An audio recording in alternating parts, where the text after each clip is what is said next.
All right. Well, welcome to today's session.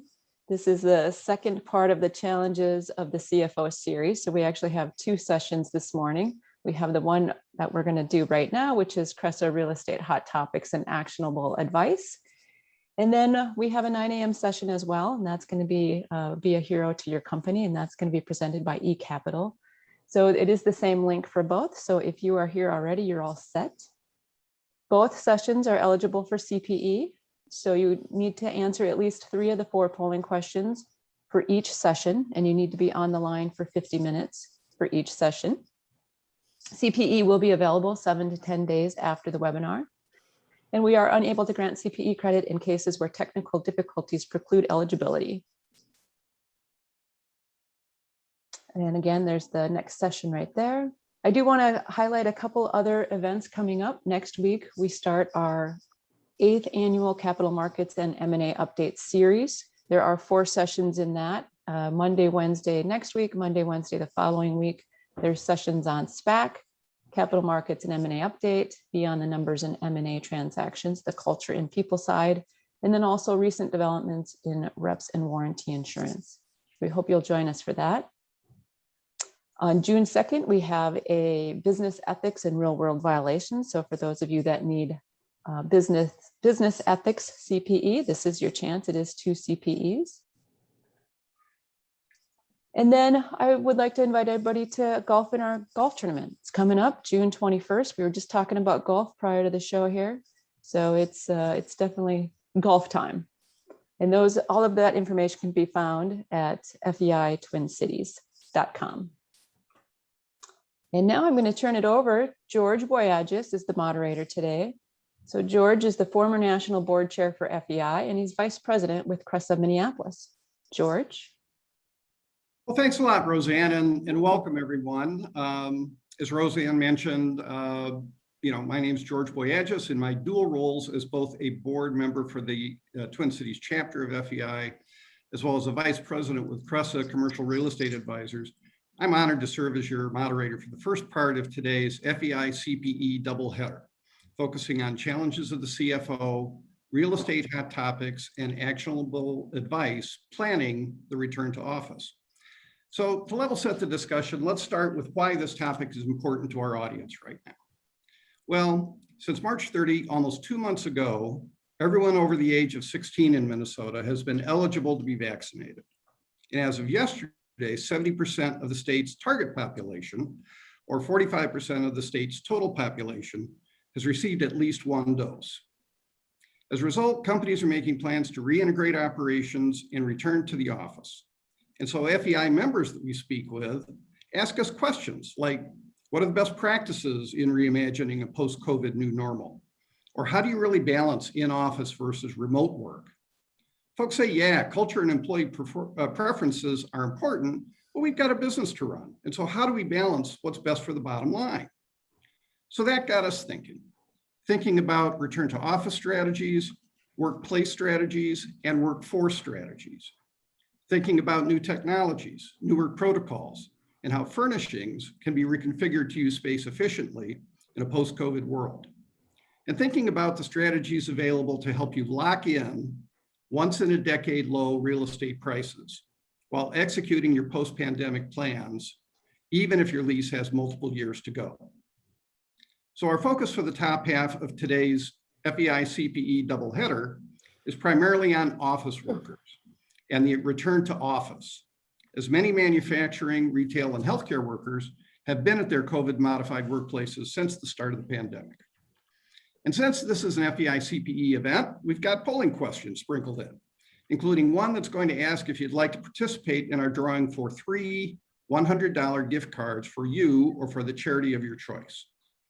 So since we're starting right away this morning, before I introduce our panelists, let's jump in with an easy polling question. Next slide, please.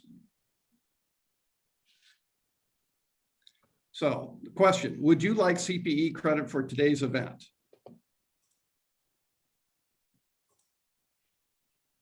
Thank you, George. We're going to give everybody another minute or so and a few more seconds to answer that. Yeah, I think I may have inadvertently stopped. So let's go ahead and relaunch the polling question. It's. There we go.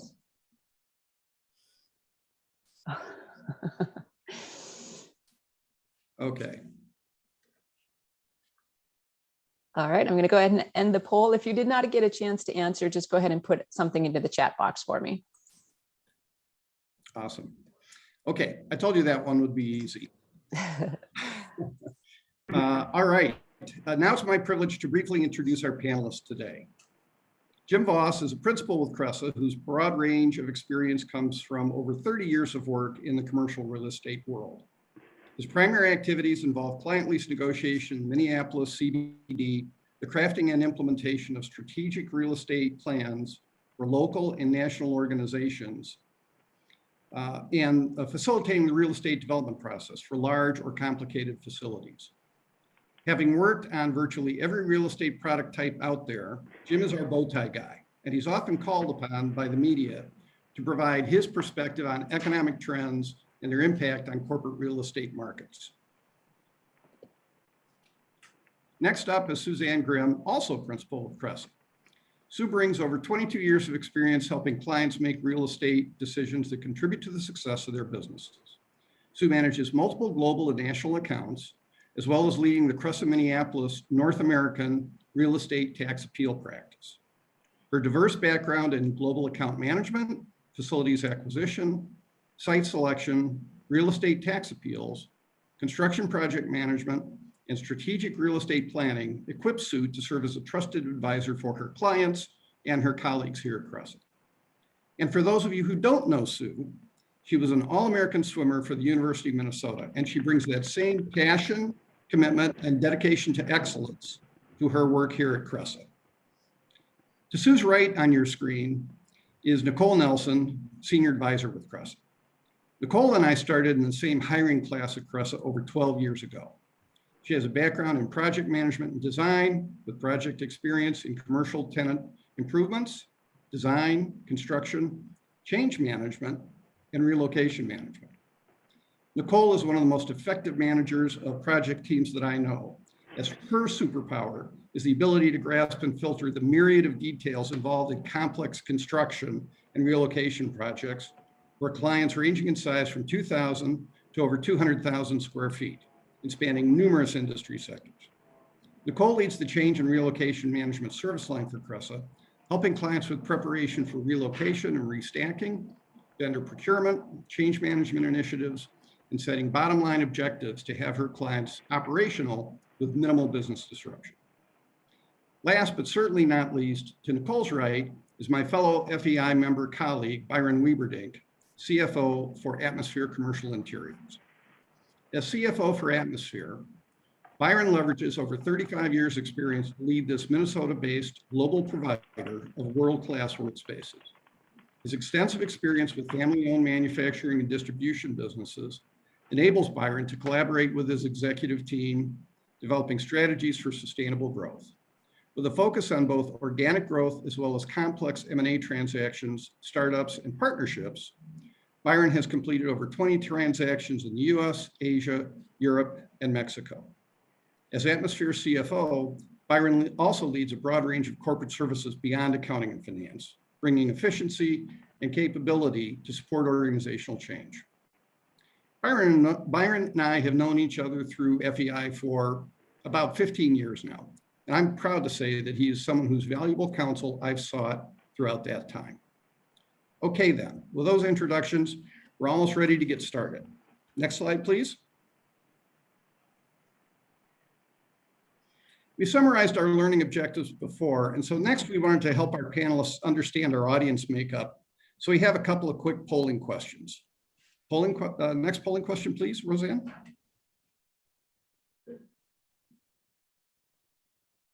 All right, I'll launch that in just a minute here.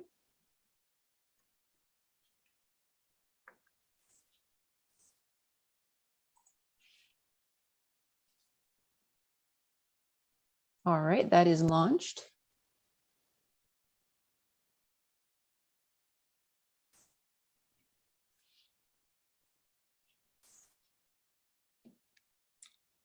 For those of you looking at that second polling question, you may need to slide the bar up or down a little bit to see all the different choices for how you might describe your company. All right, I'm going to end the poll here, and then I'll share the results. Okay, so mostly Minnesota locations, some upper Midwest and throughout the US. And then in terms of descriptions of the company, most would categorize yourselves as mid-market folks with a next group small, medium, and a little bit enterprise level. All right. So I think it should be a great event today. So let's jump right in and cover our first two learning objectives. Next slide, please.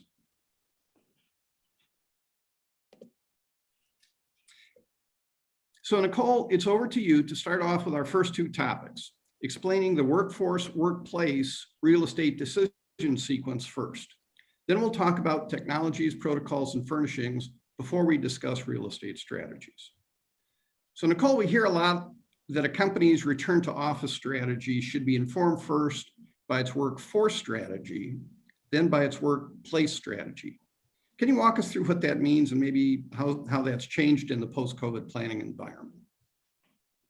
Thanks, George, and thanks for inviting me to participate today. Wow, it has been a really long 13 months. And thankfully, the conversation is no longer about if we bring employees back, but rather reimagining the workplace for when we return. And thanks to the vaccine rollout, that'll be happening in the foreseeable future. I would say the majority of organizations are in a prep phase right now, preparing for a transition, but soon we'll be entering what we would refer to as the sustain and compete phase, where organizations need to work to sustain a new way of working, incorporating what we have learned over the last 13 months is very much possible with technology and remote working, while recapturing the benefits of the collaborative shared office experience that I think we all miss. So, go into it knowing that there are new expectations of both employers and employees. And I don't say this as a scare tactic, but if your organization doesn't execute successfully, employees will find an organization that will meet their desire for flexibility and choice. So as George said, before you define your workplace strategies, which is the go-to question that I get, you really need to define your workforce policies to inform what you are transitioning to. And if there isn't someone setting those expectations, there's bound to be misalignment with employees. So having a workforce policy is absolutely critical to your return to office plan and informing that workplace strategy. I would say that HR, sorry, Roseanne, would you mind jumping to the next slide? Excellent, thank you. I would say that having a workforce policy is critical to that return to office.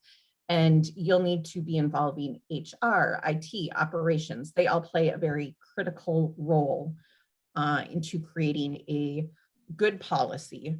But it isn't just about creating the policy, it's about rolling that policy out. And in order for that to be successful, next slide, please.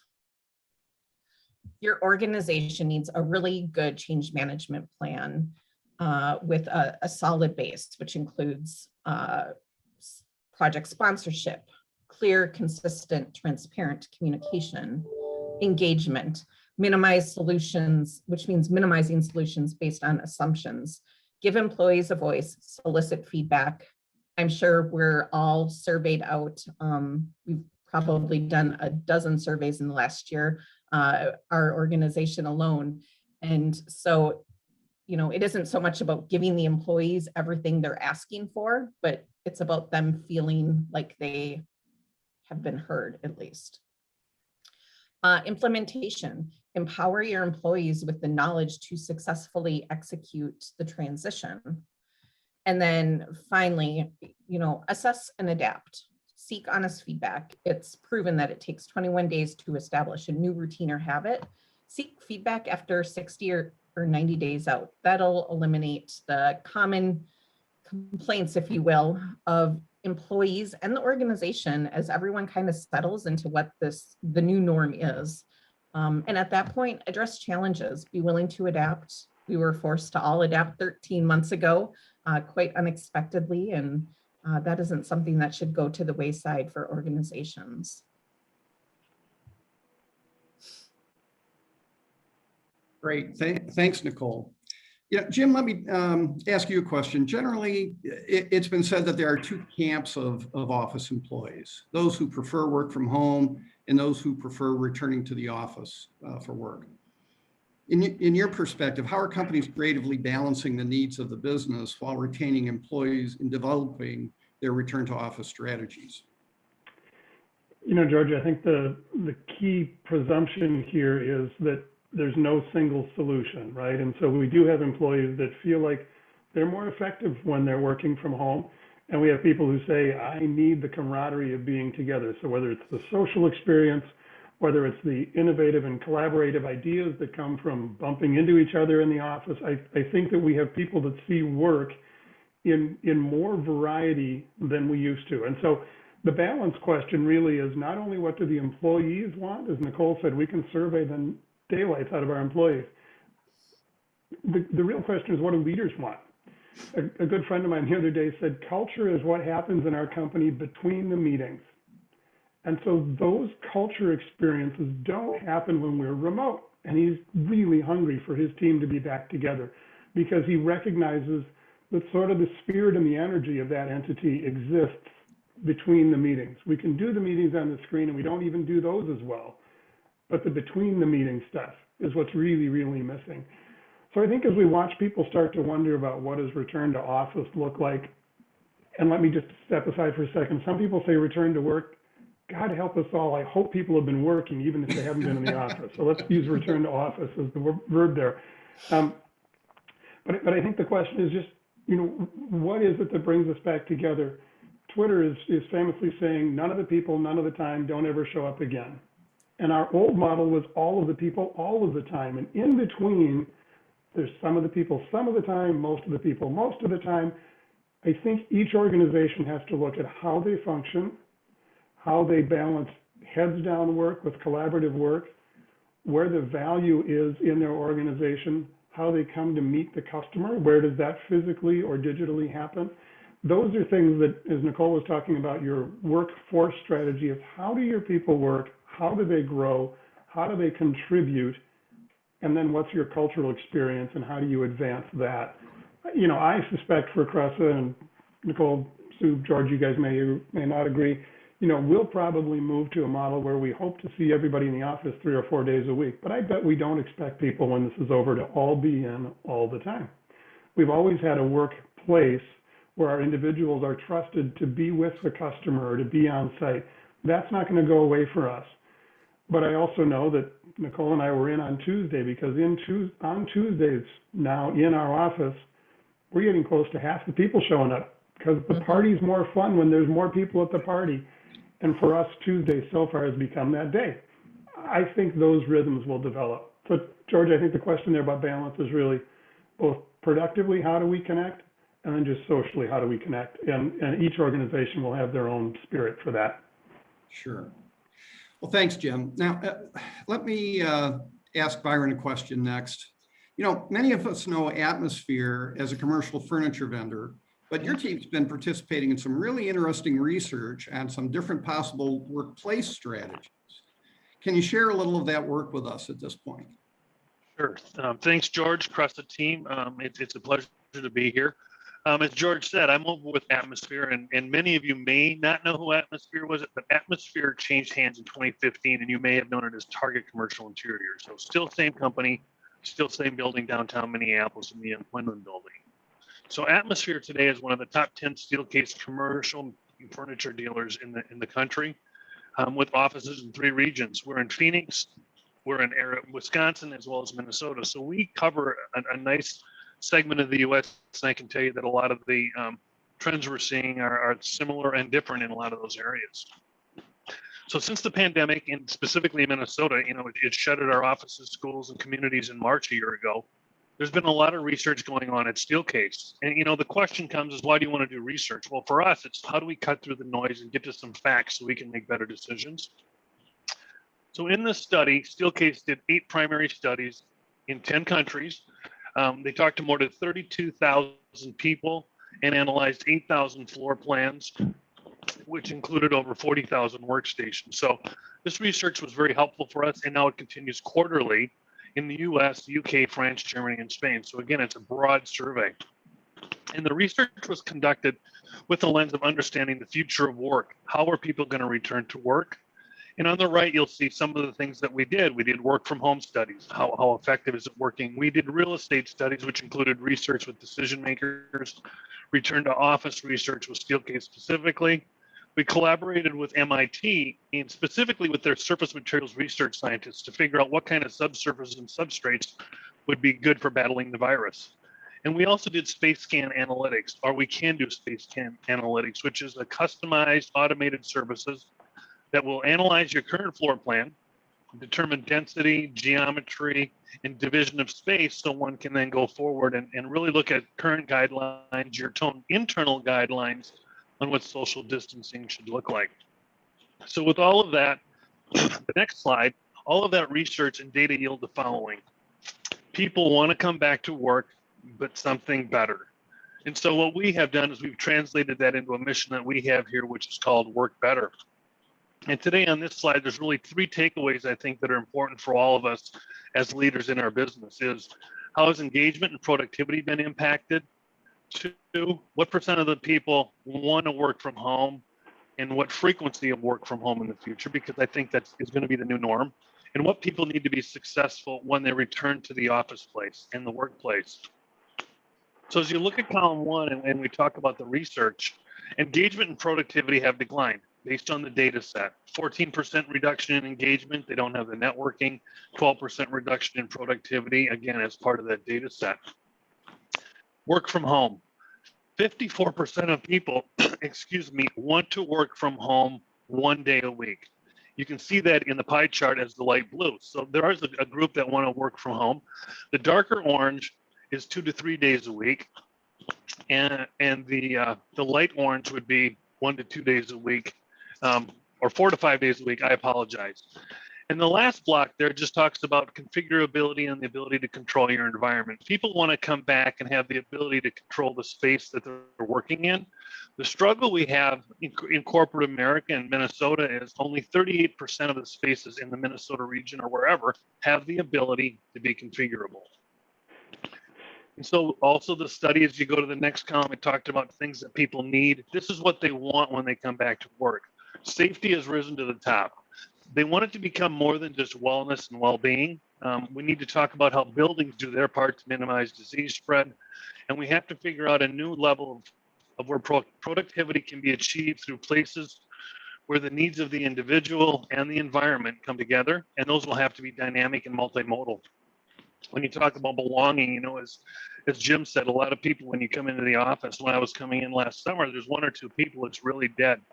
But now we're getting more people back. It's that a higher level of emotion, but also of activity. We talk about productivity. Where does one want to focus during the day? And then where does one need to collaborate? They can be the same space. It doesn't have, you don't have to move across the building. And then comfort. Because we're going to have different work environments, you really need to be comfortable physically. But again, it's more of that cognitive and emotional piece needs to be addressed as well, about feeling safe and belonging.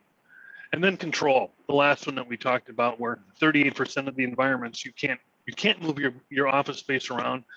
Where and how they work, they want to be able to move and have it configurable. So as an example, today I'm sitting in an office here at Atmosphere. I'm sitting at a desk in a small office, and this afternoon I'm going to move upstairs and work into a more open, collaborative bar height type environment. So all of that data created 4 macro shifts: quickly, safety, productivity, inspiration, and flexibility. And all of those macro shifts and these details and shifts have created a need for 4 new design principles that we're using as we're working with the customers in Minnesota, Arizona, and Wisconsin around the country.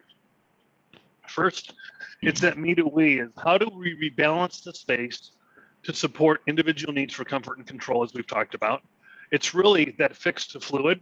where the environment that was once static, you know, I remember going into LDI years ago and it was a cube farm. We found our cube or our office, and you worked there for 10 years, and then we move it around and maybe change the fabric on the panels. Now the environment has to have more modular solutions and configurability and adapts to a team.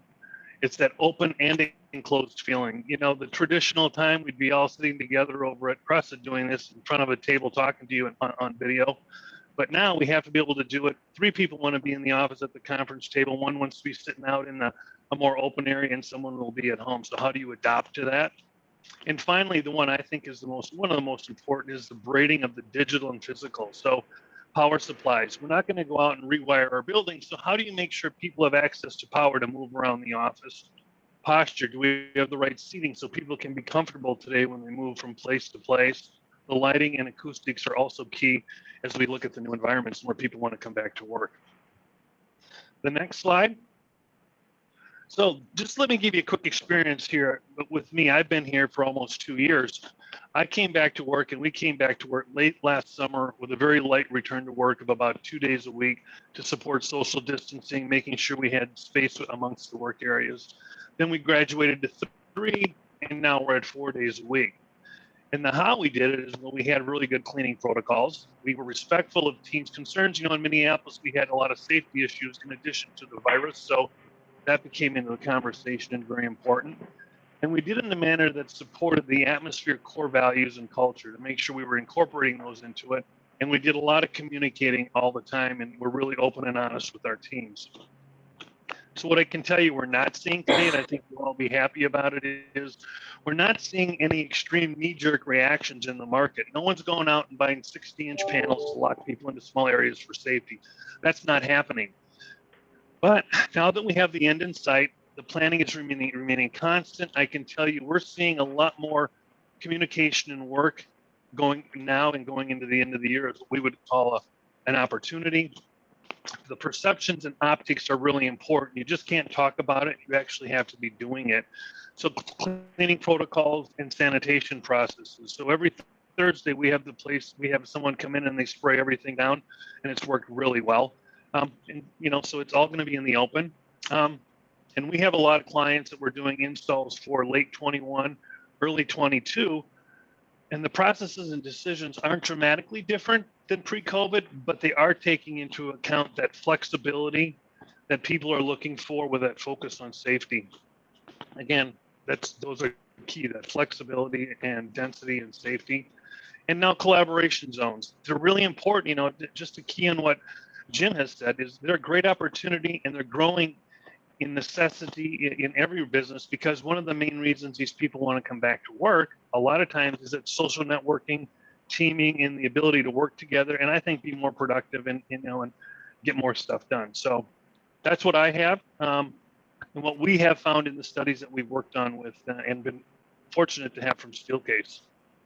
Byron, I think, you know, we've seen a lot of these same kinds of observations as well. And you know, talking about the importance of culture earlier, as Jim mentioned, I heard a new acronym the other day, FOMO, fear of missing out, FOMO, right? You know, if you're not in the group, in the discussion, then you're not part of the culture. You're not part of making the change. You're not part of moving the organization forward. So I think it's going to be a really interesting time as we start to migrate back towards return to office and balancing those sorts of things. So you talked a little bit about protocols, Byron. I've got a question for Sue, because you've got some really interesting client experiences related to protocols and some of the return to office protocols you're seeing at some of your clients. Training videos, for example, right? Can you talk a little bit about that, Sue? Yeah, we have a couple of one global, one national client, and what they have done in preparation for their return to work is create training videos for all the employees to view, acknowledge, accept that they would, in fact, adhere to those kind of qualifications in order to come back to the office. They're very detailed, 15-minute long videos on everything from how do you get into the building, what you're going to see when you go back into the buildings, you know, to the point of, You will have an automated temperature check before you can even enter the building. Wayfinding, how you walk through the building. What furniture systems, as Byron was talking about, what furniture systems, what areas are you going to see? Everything from offices that have been reconfigured to conference rooms, where you can sit in those conference rooms, how much cleaning is done throughout the day, where you can get food out of vending machines, what is open as far as food services in the building, what you need to provide. Even one of the videos even goes into what types of masks are allowable in the building. And if you don't have this specific mask, it will be provided for you.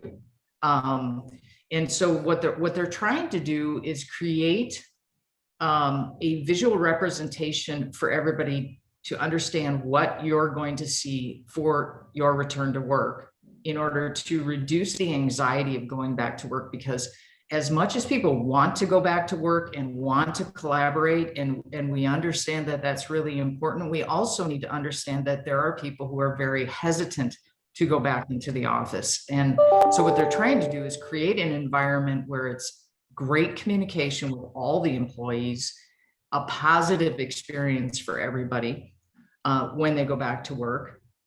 Also involved in that training video is technology tools. So people understand, how do I know where I'm going to go? Because you just changed my entire work environment, and I may no longer have my office.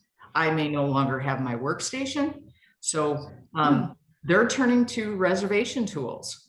So you go onto this web-based reservation tool, you see a floor plan, and you pick a location where you're going to work, or you pick a conference room where you're going to collaborate with your teammates, and you understand from that reservation tool exactly where everybody can sit.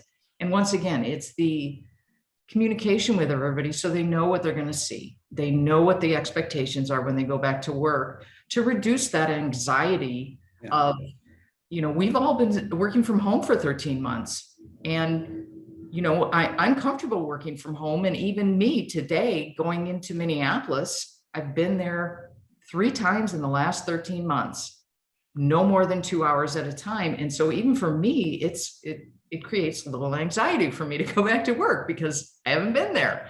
And so I think there's 2 things that I would say. If you have a larger company, you definitely need a training video to help your employees go back to work. If you're mid or small size company, you need to communicate with your employees to reduce that anxiety and create that opportunity for everybody to feel positive when they go back to work.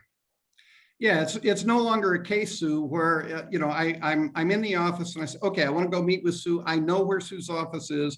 I know she's going to be in 70% of the time, 80%. I can just walk down the hall, that kind of thing. Everything is much more scheduled now. And so the ability to utilize collaboration tools from that perspective, I think are going to continue to be important in a post-COVID world when we return to the office. And so speaking of return to office, let's go to our next polling question.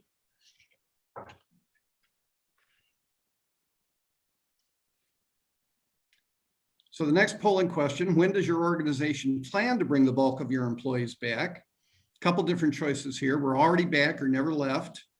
Summer of this year, autumn of this year, to be determined, or we're not applicable, we're going virtual for now.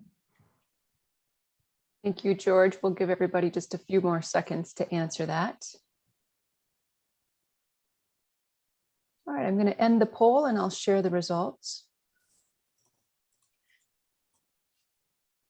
So 35% have basically been slugging away, already back or never left. The leader is 38% autumn of this year, smaller portion at summer, and then a smaller portion yet with still trying to figure it out.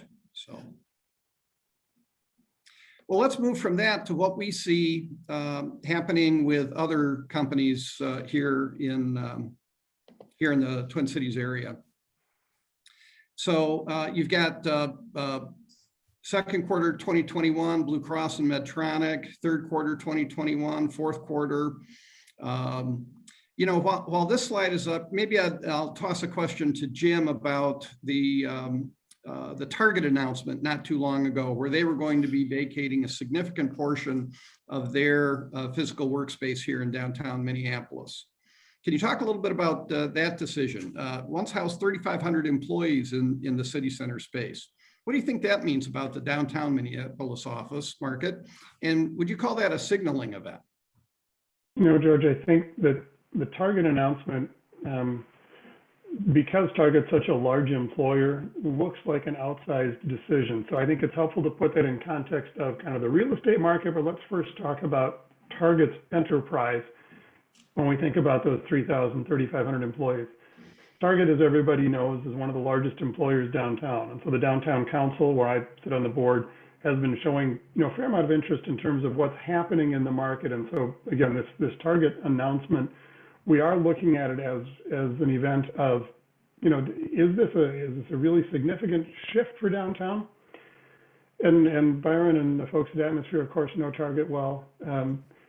Target has 15 to 20,000 headquarters employees. If you look at the 10 to 12,000 downtown, you look at the 4,000 or 5,000 out in Brooklyn Park, and then you look at kind of where they have other administrative folks scattered around the country. Well, if we say it's even 15,000, the low end of that estimate, we're talking about 20% of their workforce that now has the ability to work from home, but still has the privilege of coming to work if they want to, because Target has plenty of space for them. If we said corporate America was letting 15 to 20% of their workforce work remotely, a lot of us would look around our company and go, let's see, we have 50 people, that means 3. Okay, or maybe it's 8, or maybe it's 10. Those aren't big numbers, but for Target, when you say 3,000, I think it becomes an outsized example, and it's more a function of scale. So I don't think that what they're doing is really dramatic. And again, the IT folk have been supporting stores and team members across the country. Of course, they can do that remotely, and if it saves Target a little bit of real estate cost, great. If it makes those employers happier, terrific. You know, I think it's a sign that companies are embracing the ability for some people with specific tasks to do those in different settings. From a downtown perspective, sure, it's unfortunate to lose 3,000 employees, but remember, we have 150 to 200,000 people that come downtown every day for work. 1 or 2%, not a profound shift. If you're the Starbucks in Target's building, big bummer, because you just lost a whole bunch of coffee drinking kids, you know? So, I mean, I think that the perspective on this shift. But the other way to look at it is from the real estate perspective. Target has 10 plus years remaining on that lease. Target is not going to welch on the deal. They're going to keep paying the rent. The landlord signed up to receive that rent a while ago. They're going to keep receiving that rent. From the user perspective, if Target elects to sublease that space, it's now 1 million square feet of space that suddenly competes with a lot of other space downtown, and in a competitive market should bring the rents down. So while, again, we might get nervous if there are 3,000 people less downtown, it actually lowers the rent for everybody. So we all just won a little bit.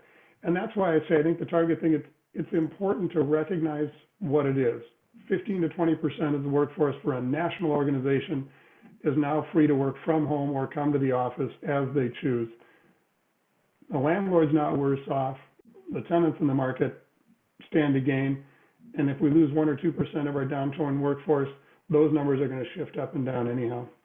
George, what I think is interesting on this list, and it's one of the things the Downtown Council's been watching, is what does the return to office kind of pace look like, and what does reanimation look like for downtown? That's been a big question. And you guys have heard me say this for a while. Downtown to me is a messy triple-decker sandwich right now. We've had a public health crisis, we've had a public safety crisis, we've had a recession that a lot of people aren't really focusing on, but we all know that an enormous number of jobs have disappeared from our market. And so we need to recreate those jobs. But as we get the kids back in school and we get people back to work, downtown reanimation starts to happen as the streets fill up.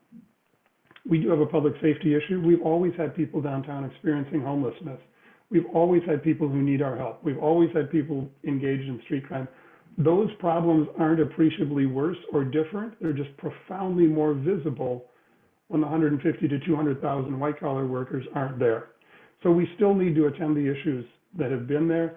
But I think as we start to bring people back, as I said earlier, the party's more fun when more people are there.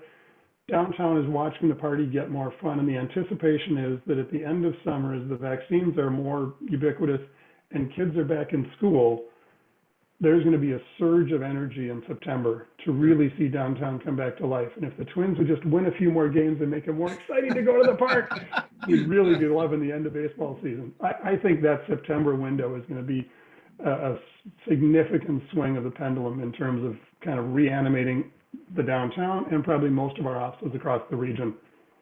Well, Jim, thanks for that. We've got one more return to office polling question. So let's go ahead and launch that polling question now. How far along is your company in developing your return to office plans?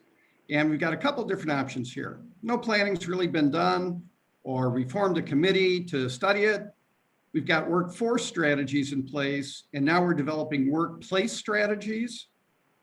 Next option is the plans are done. Now we're just monitoring metrics and conditions to figure out and trigger when the return to office is going to actually happen, or no need for plans at this point. We're really 100% virtual.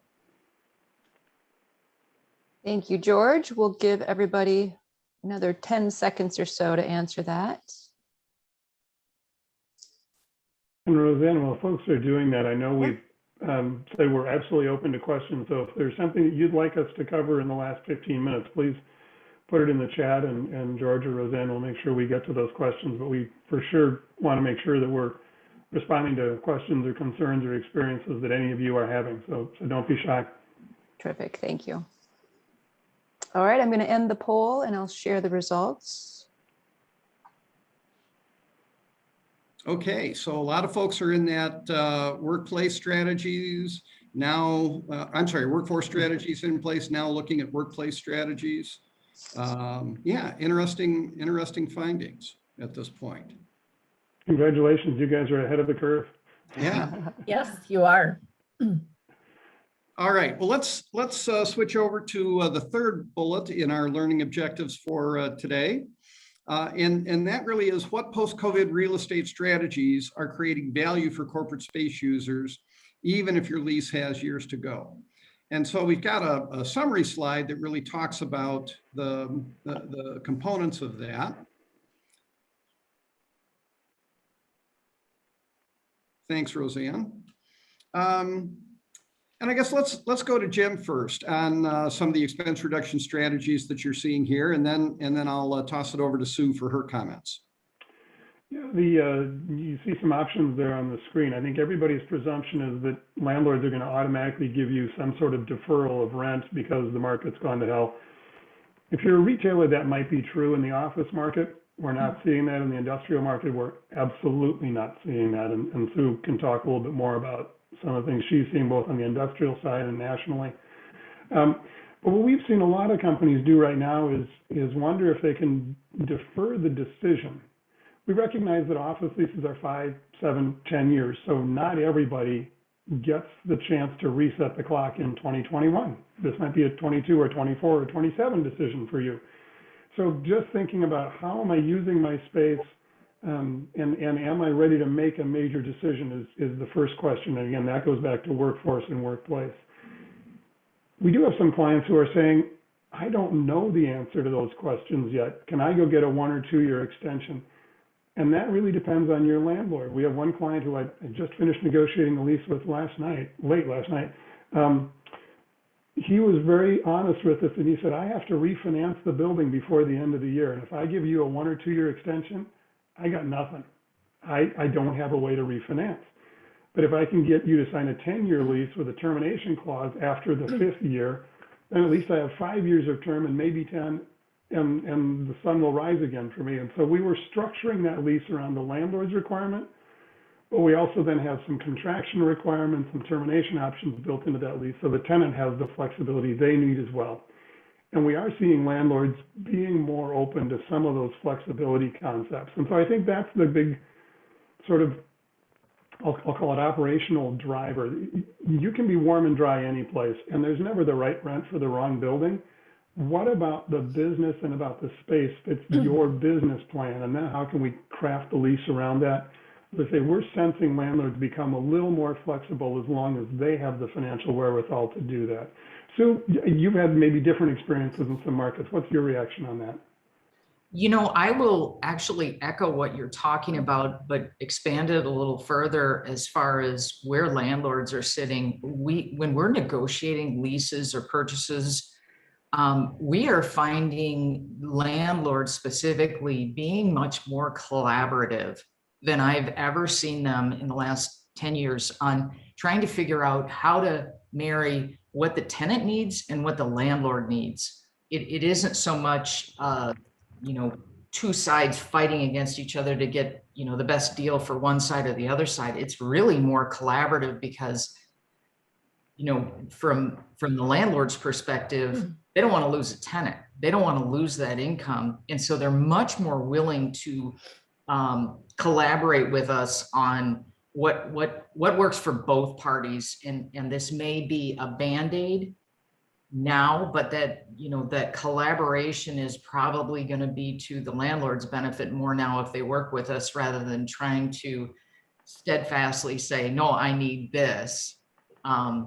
Because, for a lot of our clients, we're seeing short-term leases, short-term leases continue to be the biggest driver that we're seeing. We're also seeing a lot of larger corporates just shedding space.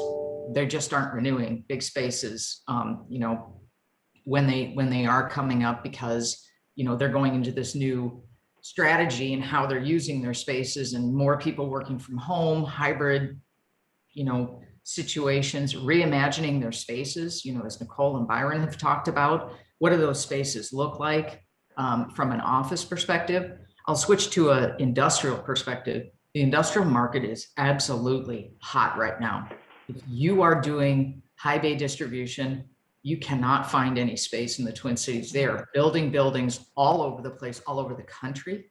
Amazon in and of itself is having a significant impact all over the US, period. They are driving the industrial market up. I was just talking to a client yesterday about Amazon in their market.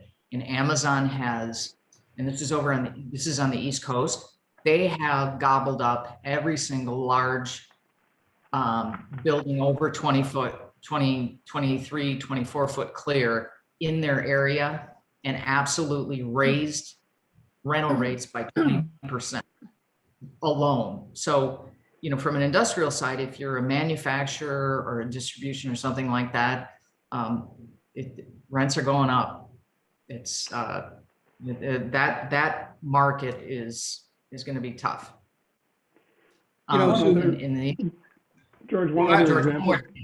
So I was going to suggest that the collaborative nature you're seeing on the part of some of the landlords that you sit across the table from. I wonder if it's really true collaborative nature on their part, or if they know that you're a saber-toothed negotiator and who struck absolute fear into their hearts. But we'll assume that it's some combination of both in all likelihood. But did have a question from the audience I want to pose to the group. And hang on a second here. Okay, how are you seeing management teams deal with boards and owners who want to grow, say double-digit revenue, more employees, that sort of thing, and at the same time shrink their office footage and rent expense? It seems like a bit of a contradiction in terms at some point, but I'll throw that out to the group if folks would like to take a stab at that. Nicole and I met yesterday with a client of ours who's actually a client of Atmosphere as well. They have 22 months remaining on their lease. They're private equity owned. They're trying to imagine when the right time to sell the company is. And interestingly, they're saying, all right, we know we can work remote, but we value the collaboration and the inspiration, the innovation that comes from being together. So over the next 22 months, their specific plan is to pilot a few different workplace strategies and explore how they integrate new staff use their space differently. And their real question to us was, can we kick the can down the road for an extra year so that we have 2 years to do all these pilot experiments and then see if the time is right to sell the company? So I think it's really that flexibility question of just what is it that you need your team in for or that they can do remotely, and then how does that drive the organization forward? And for them, interestingly, 2 years is almost not enough to do the pilot. So would 3 or 4 years work better? I think it's a case-by-case basis. Byron, Nicole, maybe you guys see it differently. Yeah, I would say, you know, a little bit of a case by case. It's a little bit of, you know, what is your organization's culture? So kind of jumping a little bit back to the furniture solutions as we see our clients reimagining the space. You know, does your culture dictate that it's important for everyone to have an assigned seat, regardless of the days in the office? We have a client right now that employees are required to be in office 3 days if they want a dedicated workspace. Otherwise, they can use a drop-in workspace, which is offered throughout their 2 buildings, and you just sign up via Outlook. You know, I think people are going to be realizing that they need more private space to accommodate the hybrid meetings of in-person and those that are virtual. And so the open collaboration is going to, you know, now really be used more for internal collaborate, innovate with your own internal team, but not for the video conferencing, which is kind of a whole other topic. But, you know, from a space perspective, your office needs to support the most people on the busiest day to give your employees, you know, a positive experience in the workspace. Right. Both true. And, you know, for us, it's how do you make sure that they can come in and have the space, but at the same time, if you have the same head count, accommodate the new social distancing requirements that people want, they're going to sit right next to each other, or what do you put in place to make sure they feel safe? What kind of temporary demountable wall or panel can you put between them? We're really seeing, we have a national client we're working with right now that are rethinking their furniture solutions as it relates to the technology. So organizations are really investing quite a bit in technology to give that video conferencing experience. And Byron, I'd be interested to hear what you're maybe seeing on the furniture side as it relates to that technology integration. But we have a national client we're working with that in a large boardroom, the camera can't see someone's engagement or reaction from that far away. So we're actually exploring more of a square versus a long rectangular layout to better support that hybrid experience that employees will be having. No, I can tell you, we are upgrading all of our technology as well, because that's part of what we do and how we work with companies. You know, we have that same issue, is how do you work the cameras within the building for that virtual experience, to have people all in the room and not have the square pan like we have right now. It's how do we figure out how to do a more orbital look, and that's in the works. We don't have a great solution for that, candidly, but we do work a lot on technology and resources to upgrade space or rooms to where they can be much more user friendly and give you a much more virtual / in-person experience. Great. One of the questions, is anyone using a half moon format in their office design, in their conference room design? Boy, from what I've looked at a lot of drawings lately, and you know, they don't ask me to come in and do material choices or selections, but I do look at the overall designs. I'm not seeing a lot of drawings with half moons in them, and I look at a lot of drawings when I walk around in what you call the footprint. So not seeing it on the drawings. I guess, you know, what they do when they get it in is different, but from a what are we designing perspective, I'm not seeing it. Great. Thanks, Byron. We've got about 4 minutes left. And so and we've got a couple of polling questions yet to cover. So let's flip to the next polling question. What strategies are you entertaining to reduce your particular office, your occupancy cost per square foot? We got a couple different options there: negotiating landlord concessions, rent deferrals, abatements, blend and extend, downsizing, subleasing, giving space back to the market, real estate tax appeals, most or all of the above, or not applicable, no current plans. And George, this is Roseanne. So apparently I've had an operator error on my end. So I don't have this poll loaded. So if people want to just put it into the chat box, A, B, C, D, or E, that will count toward their CPE. While folks are doing that, there was a question from someone about if others are installing the ionization systems. And I would say absolutely, this is an upgrade that I'm seeing our clients integrate. It really is fairly inexpensive in the grand scheme of things. I would say between 50 and 60 cents a square foot, and it integrates right in with your existing HVAC system. So hopefully that answers your question, Angela. Great, thanks so much, Nicole. Got just a couple minutes left. And by the way, we will capture all of the information in the chat, and we will get back to folks and summarize what the results have been of the last couple of polling questions. We've been taking audience questions as we go. So Roseanne, let's flip ahead to the last polling question. And this is the one about participating in the drawing for one of our $100 gift cards for you or a charity of your choice. I think this is going to be a pretty easy poll. No wrong answers here. No wrong answers. 77% of you have voted at this point. We're up to 80%. We'll give it just a couple more seconds. All right, no big surprises here, but I'll go ahead and share the results. Ta-da! All right. Thanks so much. For those of you that did vote, we will get back to the gift card drawing recipients later on today. And so final slide. Before we toss the ball to the second half of our FEI CPE doubleheader this morning, featuring FEI's newest strategic partner, eCapital Advisors, I'd ask you to please join me in offering a virtual round of applause to our panelists, Jim, Sue, Nicole, and Byron. Thank you so much, everyone. Really appreciate your comments this morning. Thanks, everyone.